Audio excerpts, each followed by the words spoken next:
2025ರಲ್ಲಿ ಸಾಲದ ಸೋಳಿಗೆ ಸಿಲುಕಲಿದ್ದಾರೆ ಈ ಮೂರು ರಾಶಿಯವರು.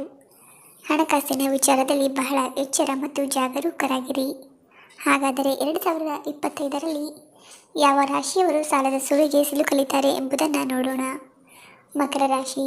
ಹೆಚ್ಚುತ್ತಿರುವ ಸಾಲದ ಸಮಸ್ಯೆಗಳೊಂದಿಗೆ ಮಕರ ರಾಶಿಯವರಿಗೆ 2025 ಸವಾಲಿನ ವರ್ಷವಾಗಿರುತ್ತದೆ. ವ್ಯಾಪಾರ ಮತ್ತು ಉದ್ಯಮದಲ್ಲಿ ಹೆಚ್ಚಿನ ಒತ್ತಡವನ್ನು ಎದುರಿಸಬೇಕಾದ ಪರಿಸ್ಥಿತಿ ಇರುತ್ತದೆ. ಈ ರಾಶಿ ಚಕ್ರದ ಚಿಹ್ನೆಗಳು ಹೊಸ ವರ್ಷದಲ್ಲಿ ಇತರರಿಗೆ ಹಣವನ್ನು ಸಾಲವಾಗಿ ನೀಡುವುದನ್ನು ತಪ್ಪಿಸಬೇಕು. ಇದರಿಂದ ನೀವು ಹಣವನ್ನು ಕಳೆದುಕೊಳ್ಳುವ ಪರಿಸ್ಥಿತಿ ಬರುತ್ತದೆ. ಇನ್ನು ತುಲಾರಾಶಿ.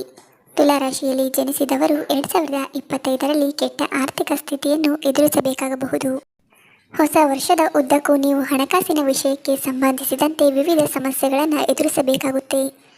2025 ಈ ರಾಶಿಯವರಿಗೆ ಬಹಳ ಸವಾಲಿನ ವರ್ಷವಾಗಿರುತ್ತೆ.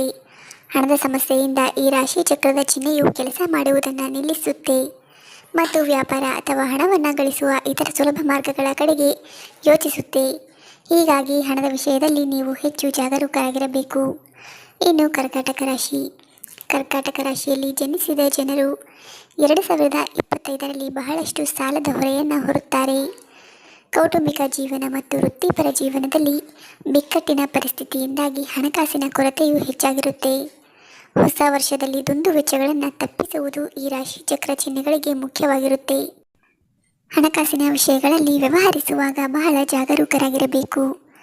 ಈ ಮೂರು ರಾಶಿಯವರು 2025ರಲ್ಲಿ ಆರ್ಥಿಕ ಬಿಕ್ಕಟ್ಟಿನ ಪರಿಸ್ಥಿತಿ ಎದುರಿಸುತ್ತಾರೆ.